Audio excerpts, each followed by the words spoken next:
personally have experienced so many times that when I was doing transformational breath work, that so many memories that I didn't know they existed or I have lost them, they just came back. It's quite powerful how many memories and moments from our past we can revisit during transformational breath work. Our body is a storehouse of memory from our past, and what our mind often forgets in order to keep us functioning in the real world, we store in our body. All those moments our voice was suppressed, all those moments we experienced some sort of pain or emotional neglect, sitting within a system that lives below the shoulders. And when we engage with transformational breathwork, conscious connected breathwork, it has many names to it. We are unlocking consciousness from our mind, and we're allowing ourselves to drop back into our body, into that somatic memory, and we're pulling up that old memory. From a more of a neurological perspective, we're actually turning down the volume on that prefrontal cortex, that thinking part of our mind, that ego structure, logic, reason, which is important. We need that to function in our world. But we're upregulating parts of the brain, especially in our limbic system, our hippocampus, which is part of that memory retrieval and memory organization. So we're actually opening up ourselves to that part of our brain where we can access the past, so to speak. And from there, we're not just starting to encounter old memories and old patterns and old emotions that our body has stored, that our mind has forgotten, but we're also giving ourselves a chance to reprogram and repattern those memories and see them from a new light, which is it's really powerful way to heal ourselves. There is a reason why those memories get blocked, because obviously our body is trying to protect us from it. Why is it important for us to revisit it? Like, obviously we want to, because our mind goes like, I want to know what happened, why can't I remember? Do you know answer to that? It's really interesting because when we think about it logically, we can easily say, no, I don't want to revisit that. Why would I want to bring up that pain and that memory again? But left unresolved, these past traumas, these past pains that are sitting in our system, they're dictating our belief system. They're dictating to us our results and our behaviors out in the world. We're really just repeating the past, different situations, different circumstances, different people, but these same past patterns repeating because our nervous system has learned to adapt and survive based on its past experiences. And it's just replaying that again and again and again. And that's why we can feel stuck in life, always one step forward, two steps back, because this anchor or weight that we're holding on to from our past is quite literally dragging us down.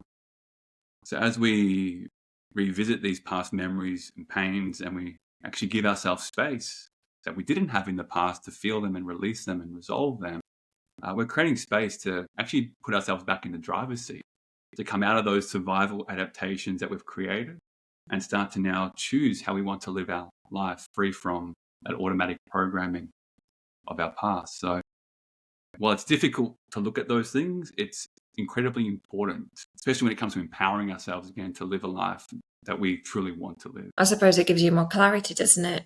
When you kind of revisit it, and your perception would be completely different because it's a different time of life and you've gone through different experiences. 100%. Yeah, I love the word you use there, clarity. A common example I often give is in a previous life, about 10 years ago now, I was fired from my accounting job.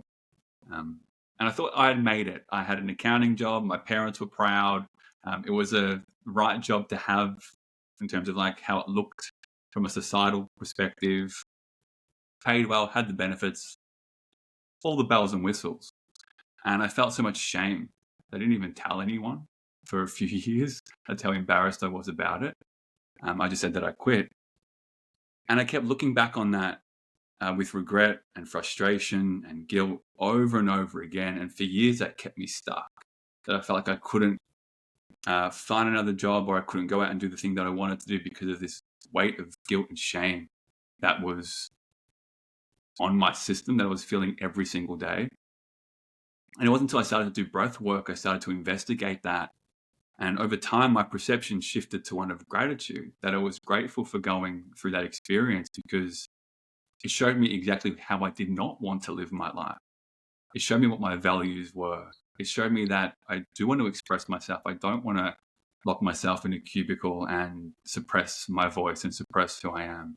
And it gave me an opportunity to actually start to find this work. Because of that experience, I turned to meditation and breath work to help with the stress and anxiety I was feeling.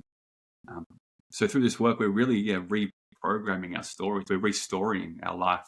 I like to say to clients a lot.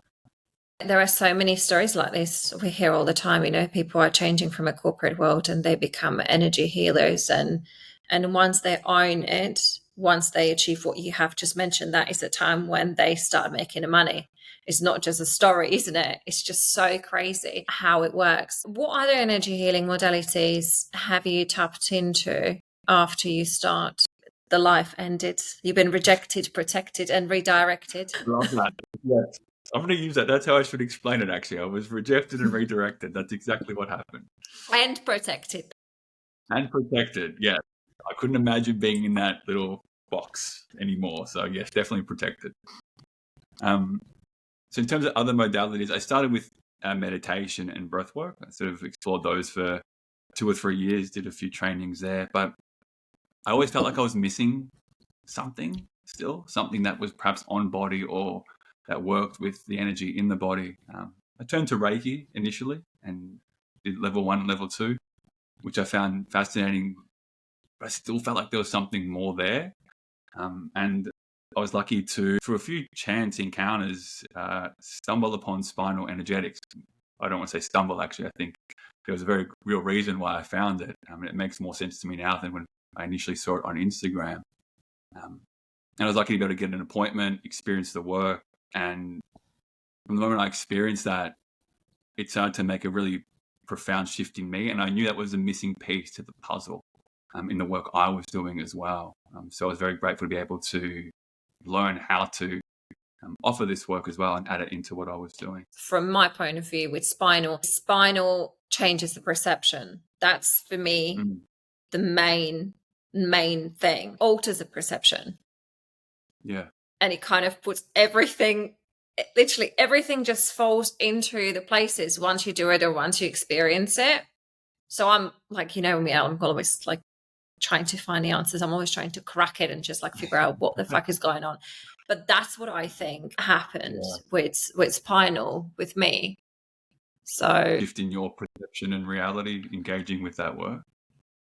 Yeah, completely. Yeah. It just, because I did Spinal and I didn't even think that I'm going to become a spinal energetic practitioner. And I was like, what the fuck is this? Let me find out, and I was like, wow, like this is incredible. So I want to understand, obviously, when it comes to the breath work and when it comes to all those practices, many people are jumping on a board of doing mushrooms and all that kind of stuff. But we can achieve those altered state of consciousness by doing the breath work. So can you talk a little bit about the chemical reaction, what's happening in the brain and how one can do it? How long does it last for? What are the benefits? What are the scarcity of jumping into that state? Yeah, it's a great point. And you sort of mentioned I've worked with clients who have perhaps done ayahuasca as the first thing they've ever wanted to try in this field, and they've become quite dysregulated as a result. It was too much too soon. The thing I love about breath work is you can modulate the experience for every single person. So you can meet your nervous system where it is. And through breath work, as you touched on, and through many other modalities, we're moving into these non-ordinary states of consciousness. An ordinary state is simply the state we are in now, when we're chatting with people, when we're working, our normal day-to-day state. As we turn down the volume of our prefrontal cortex through conscious connected breath and we move beyond, I often call it the straitjacket of our ego, we start to access parts of our mind that typically fall outside of our conscious awareness. There's that iceberg image that people will often see, and you see like our awareness is that first 5% of the iceberg and we're unconscious of the other 95%. And that's what we're doing through breath work. We're actually diving into that other 95% and exploring what is there. And what we find in that endless ocean of unconsciousness that is within us, not just suppressed emotions and memories, but we start to encounter perhaps archetypal figures, which is quite big in the philosophy of holotropic breathwork and the work of Carl Jung. But not to mention as well, space and time start to dissolve in those spaces, which people who've experienced breathwork may have felt before. You feel like you're in the session for 10 minutes, but an hour's gone by all of a sudden. And we start to open these doorways to the past, present, and future all at once, where we feel like we can see our entire timeline stretching out before us. It's quite a beautiful experience in those states. And those states have incredible healing potential for us. And when we access those states, we really give ourselves the space in our body to create some real lasting and permanent change from the inside out, from the bottom up, rather than trying to speak our way through how we're feeling, what we're going through. We get to truly feel it in those states and change it from a root level. Sounds like a time travel when you explain that, because that's exactly what it is, isn't it? The past, you're visiting the past, you are in the past, you're going into the future. Yeah. Problem solving. I love exactly what you said. That's brilliant. How does it work with the brain? Like what is happening inside of a brain? Why do we get so high on breath work? How does it work? Yeah, I love the word why do we get so high. It is very similar. Stan Grof, who invented holotropic breathwork, was studying with LSD before he started to look at breathwork. So there is an element of getting high on your own supply, really. We are accessing parts of the brain that we usually don't access. So our amygdala, which governs our sort of survival and fear response, is changing inside a non-ordinary state. And we sort of have a heightened emotional awareness of what's occurring because of how that area of the brain is being upregulated during those states. Not to mention, as we sort of touched on, there's reduced activity in areas of our brain that are part of sort of cognitive processing and our behaviors and our thoughts. And because of that, we start to move into more of a free flow creative state. People can even think about non-ordinary states as when they enter a flow state in their day-to-day life as well, when they sort of get out of their thinking mind and they are feeling quite creative in nature and things are just flowing in their life. It's very similar to that. And we're sort of breaking through the barriers and the limitations of our thinking mind. Also, as we said at the start, when we are engaging in non-ordinary states, there's a lot of changes occurring in our hippocampal activity. And because of that, because we're retrieving memories in that part of our brain, it can be quite vivid, the visions that we get inside non-ordinary states. People report having some very colourful and wild visions inside breathwork, on top of just the simple memories that are arising. And finally, as well, there's a change in our brainwave state. So generally, day to day, we're sort of in a delta brainwave state. But through these non-ordinary states, we start to access slower states, the theta states, which are linked to sort of deep meditation, hypnosis, and even sleep. And inside those states, we are really giving ourselves space to create significant change as well. Not to mention, with these states, we also access gamma waves, which allow for really heightened perception, where we can start to really understand what we've been through and actually start to change how we view that and see it through a different lens. How long should someone do the transformational holotropic breath work for? What do you think is a good time? Because I saw they do courses, retreats, and they go for 8 hours with like a lunch break. Do you think that's a bit too much? I definitely wouldn't start there, that's for sure. And that even still might be too much for me 6 years in. I don't know if I could go for 8 hours. I know some holotropic breath work sessions can push around 3 hours. I've done one of those before. It felt like a marathon. I feel like I struggled a little bit to stay with that. Typically, when I'm working with clients, it can be as short as 15 to 20 minutes. It can be as long as an hour. And it's very much dependent on where they are in their journey and the capacity of their nervous system as well. I find it's always imperative to respect the person's nervous system and where they are. Someone who perhaps is more dysregulated, they're new to the work, or perhaps they are in more of a free state, they need a more gentle approach.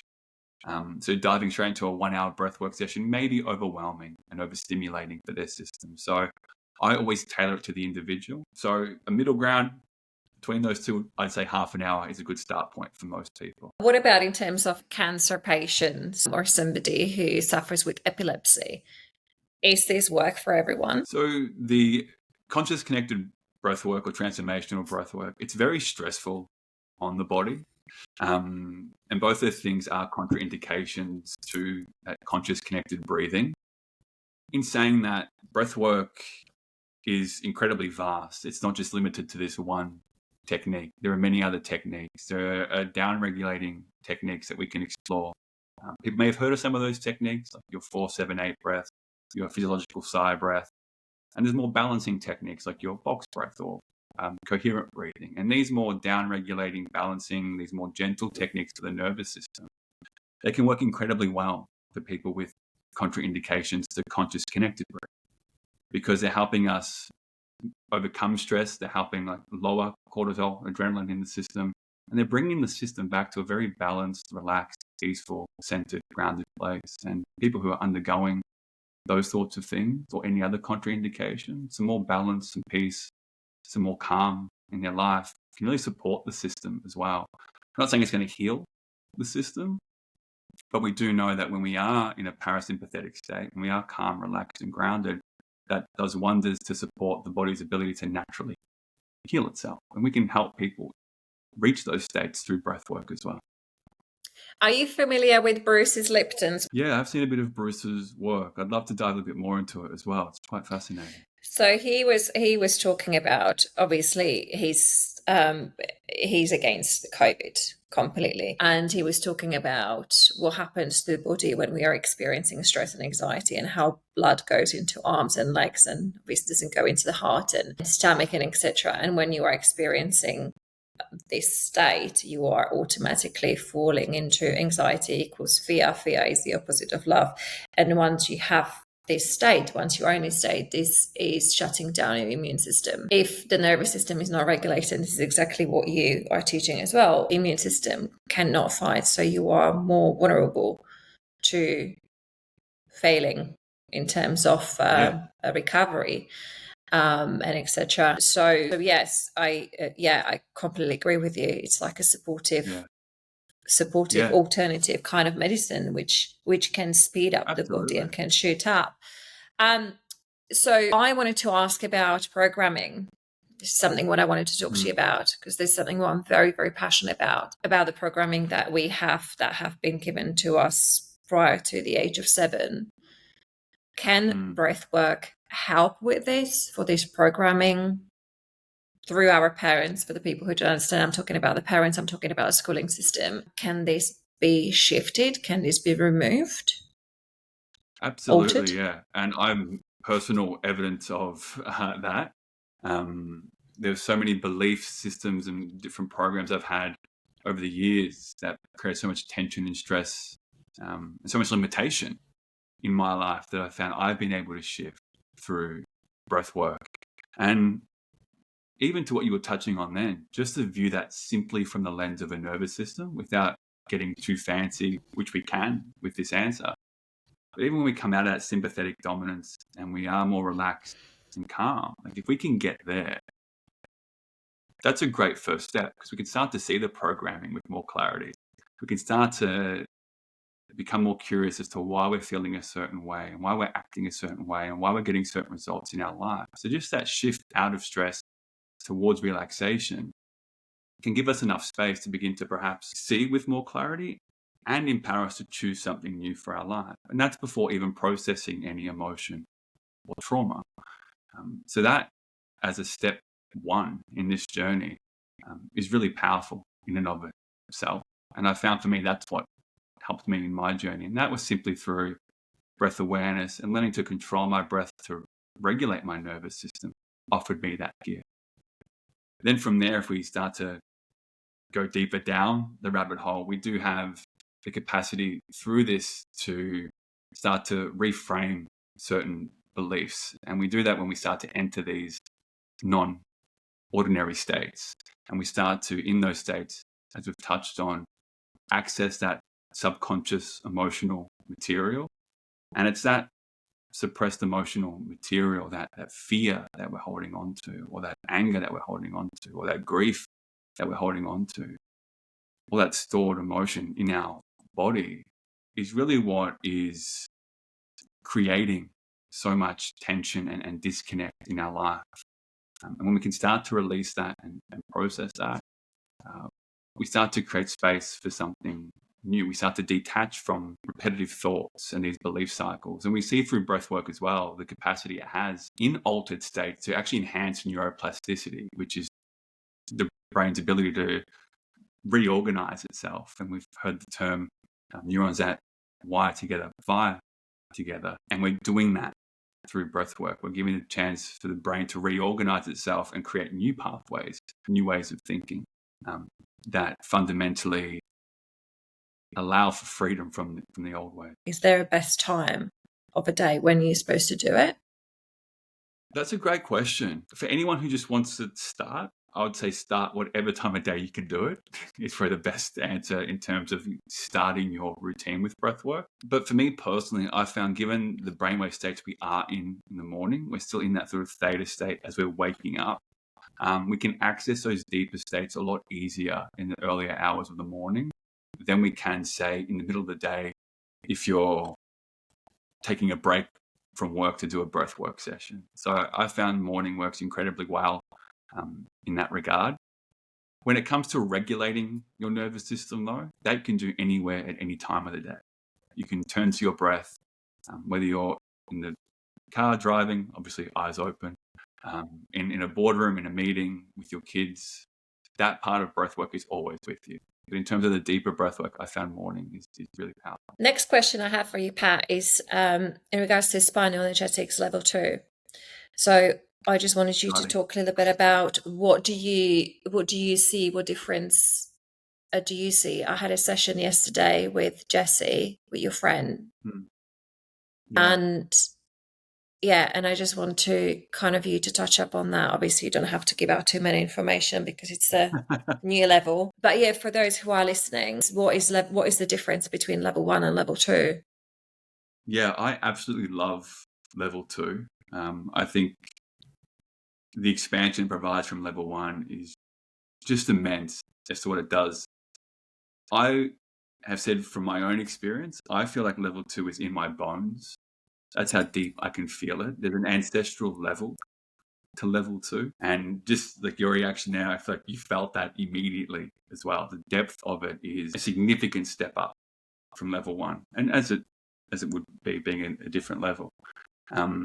Secondly, I felt in my body as well, and I've sort of mentioned this to a few other people, with level 1, and we've spoken about this in the trainings, there's a part of us that's still trying to overcome that emotional pain or trying to work through that trauma. The movement can look not stuck at times, but if we're almost fighting ourselves at times to sort of break through something. Level 2, I feel like we start to move beyond that emotional pain or beyond that trauma, to keep using that word. And we start to find what is beyond that. We start to touch who we really are when we're free from that. And we start to find, for me personally, this freedom or this joy that is beyond the pain of the past. And I feel like we're getting to that point in level 2 and we're touching that for the first time. It's really this return to wholeness once we get beyond that initial pain that we want to feel and release. So for me, it's been a really expansive journey to receive the work, but then to see clients receiving the work as well and hearing how they feel and how much peaceful it feels for them as well. I find a deep peace at the end of every level 2 session. I almost don't want to come out of it. It's so peaceful at the end. Did you feel like you can't speak after that? Yeah, a little bit. I remember the first time I experienced it, and I was in a group and I was asked, like, oh, how are you feeling now? Because the group wanted to know. I was like, I feel good. I don't have any other words for it, but I did feel really good. I think, like I mentioned, it felt so peaceful. It was a peace I hadn't really experienced before in my life. Like there's a real depth to that peace that I didn't know how to actually articulate that. Just saying the word, I feel peaceful, didn't really do it justice. So yeah, it was hard to actually string a sentence together. Even now as I talk, I'm like, I don't know if I'm doing it justice because it really we always say level 1 has to be felt in order to truly be appreciated, which it does. Level 2 absolutely truly has to be felt to fully appreciate the depth of it. I hold a lot of anger and frustration in my liver.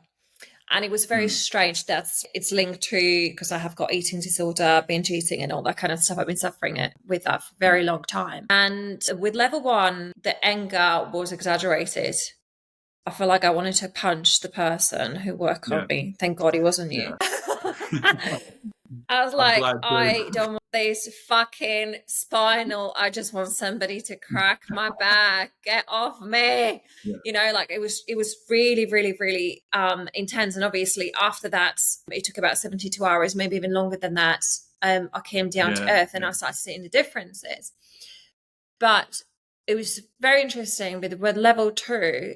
I feel so much pain where my liver is. And I know whenever I do some kind of a liver detox, my binge and anger and the frustration, it calms down, the level, you know, kind of decreases. Yeah. And I was shocked because I felt like almost like a car sick, you know, like feel a bit nauseous. But it wasn't uncomfortable. But plus as well, when it comes to level 2, I have experienced that I was there, but I wasn't there. Literally the different brain waves have been activated, which I want you to explain a little bit about it. And I'm very like one of these people. I lay down, I do the breath work, and I'm like, okay, let's move on. Let's get on with the life, you know? I can't just be like laying down and chilling. But there, I just didn't want to get up. And I was thinking, I'm okay, you know? Yeah, I love that, like, even how you finish it, I'm okay. And for me, that's that feeling of peace that I had. Like, there was like a real knowing that, oh, everything's okay. And like, that was like the full stop on each session. And sometimes you're right with level 1, where sort of we're shaking things up a little bit. That's what it can feel like in the system. And we're bringing awareness to certain things so it can have this 72-hour integration period as your body processes that. But I've found, to your point, level 2, there's this deep peace. And there's a part of you that, as you said, like, you feel like you're there, but you're not there. It's this sort of transcendence quality to it. And that goes back to those non-ordinary states of consciousness that we're activating once again. Brainwave states slowing down, where the brainwave states are mimicking sleep, but you're not actually asleep. So you're sort of there and you're not there. And we can have that REM cycle take place in a level 2 session, whether it feels like we're in a dreamlike state while we're actually awake. And that can be a really beautiful place to get to. And in that moment as well, similar to how we touched on with breathwork, we're repatterning memories in those states. Our body knows that when we're sleeping that we repair, we rejuvenate, and we're allowing the system to move into that space through this work as well. Another interesting thing that I found out when it comes to the movement with the Spinal 1 is very settled, sometimes happens, sometimes doesn't happen. I haven't reached the progression 4 yet at all. But with level 2, it's because I am there and I'm not there. I felt I really need to stretch my leg because it's very uncomfortable. And I said to him at one point, I was like, I need to turn around. I need to lay on my back because it's like, yeah, it's very hard to kind of explain. So I was like moving like crazy person. But it wasn't like, obviously when you watch the video, when you match what he was doing, yes, it was synchronized. But he wasn't the one who was doing it. Yeah. Yeah, I think level 2, I felt the movement myself.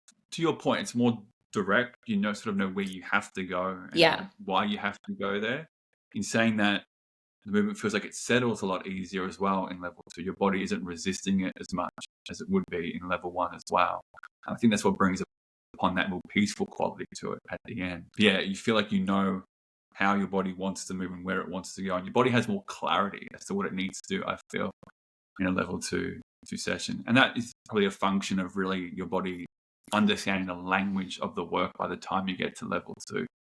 Sometimes in a level 1 session, for a lot of newer clients as well who are experiencing this work for the first time, a lot of it is about establishing a mind-body connection and teaching their body, giving their body permission to start to actually suppress itself somatically again, which can be tricky because it can feel very segmented for a newer client who's trying to learn the language of this work compared to level 2. How long does someone has to be practicing a level 1, be treated by a level 1 practitioner until they can move on to level 2? So Or can you combine both of them? So you can, and they're not a hierarchy or a linear system where once you're in level 2, you sort of don't go back to level 1. They're more states, and someone may progress to level 1 after sort of 3-4 sessions. They now have access in their body to move into a level 2 session.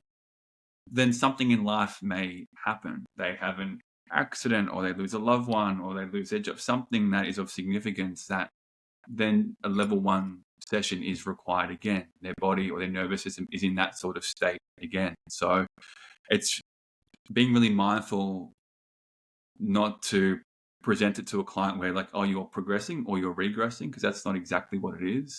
It's just whatever the nervous system requires in that moment, a level 1 session or a level 2 session, that's what they'll receive.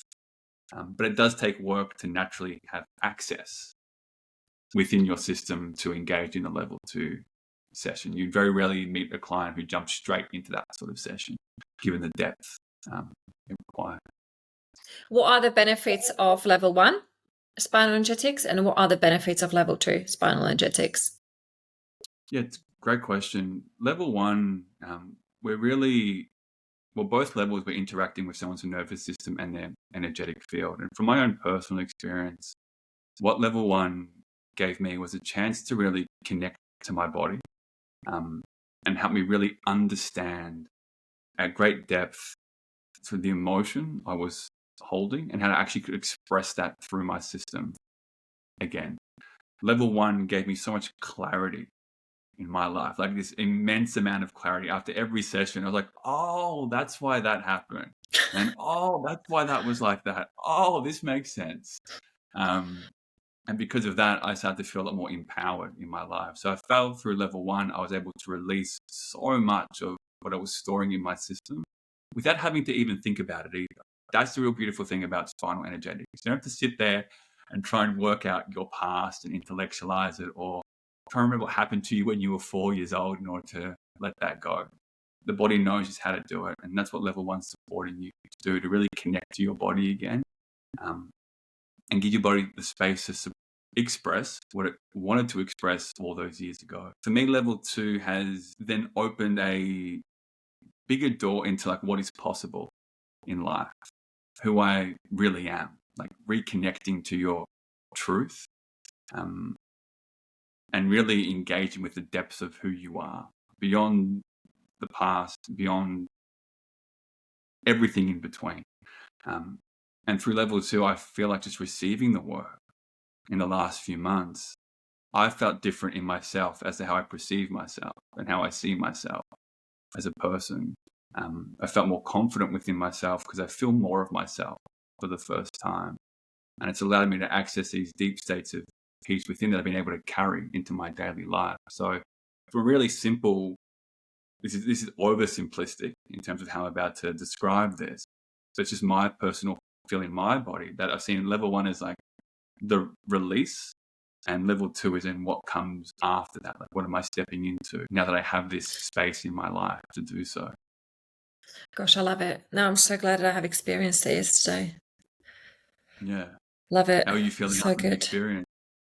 Yeah, no, I feel good. I feel a little bit confused at the moment, but again, the word confused is not the right word to use, because I feel like I'm not glued together, if that makes sense. I'm still integrating. But everything that you said, I feel.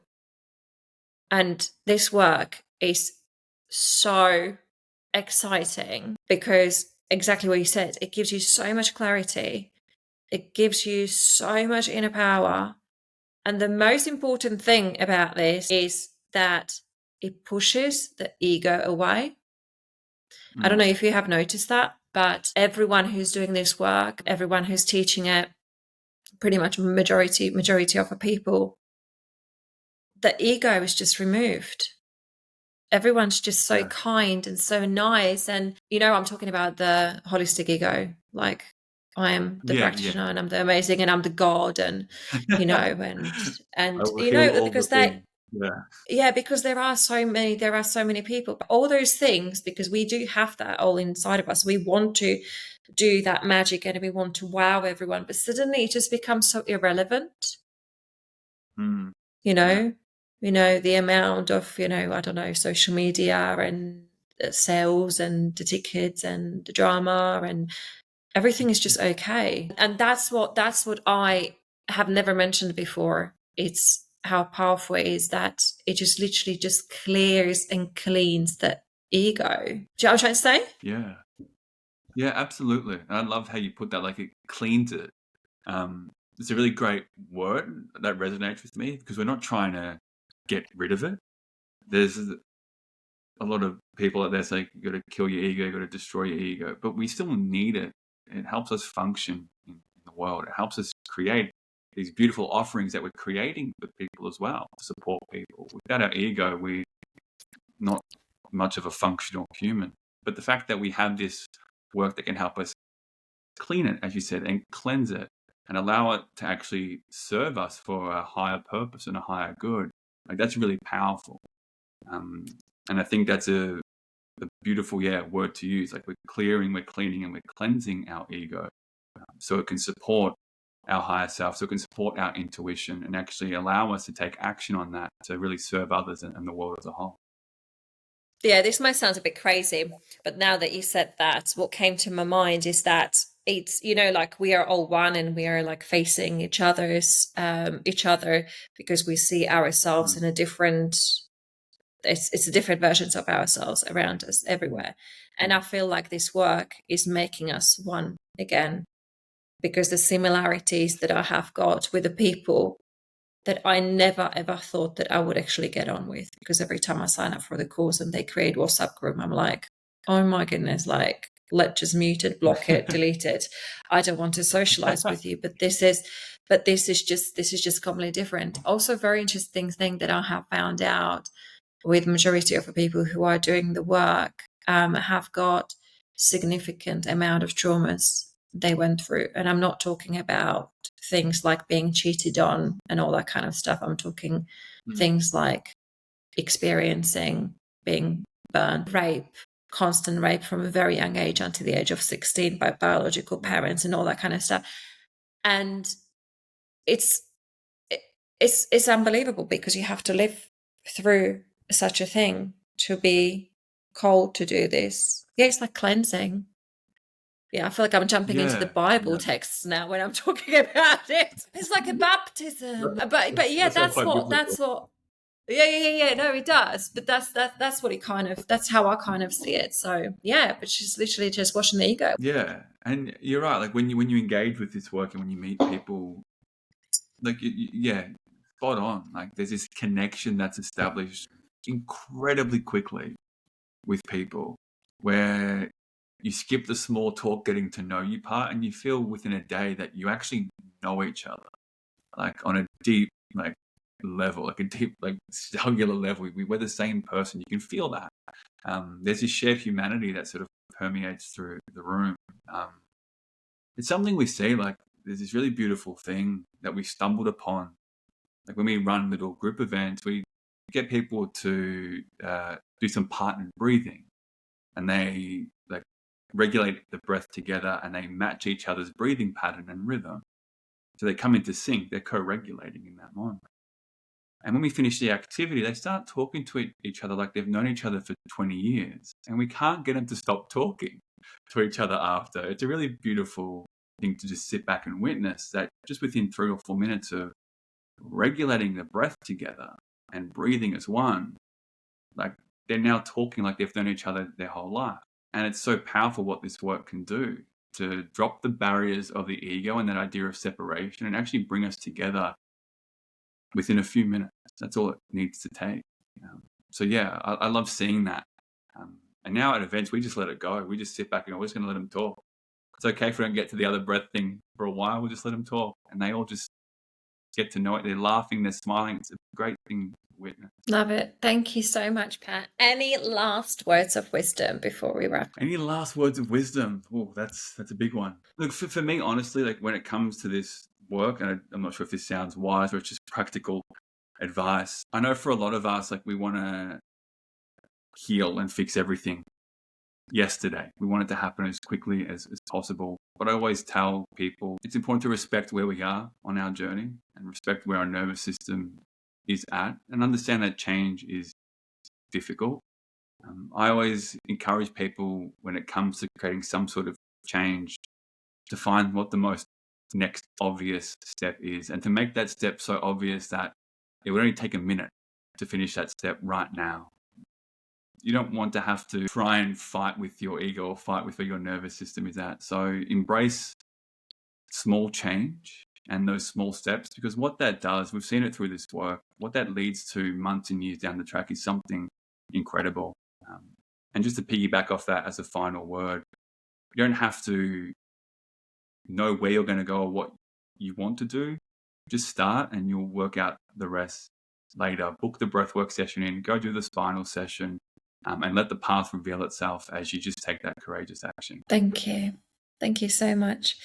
Where can listeners find you and get in contact with you? And also, when is your next breathwork course? Yeah, so Instagram primarily is where we're most active. So it's just my name, Pat Chirico. The next breathwork course starts on the 18th. So it's coming around of August, which is exciting. It's been very fun to teach this work. So I'm looking forward to diving back in. Thank you so much, Pat. Thank you. My pleasure. Thank you so much.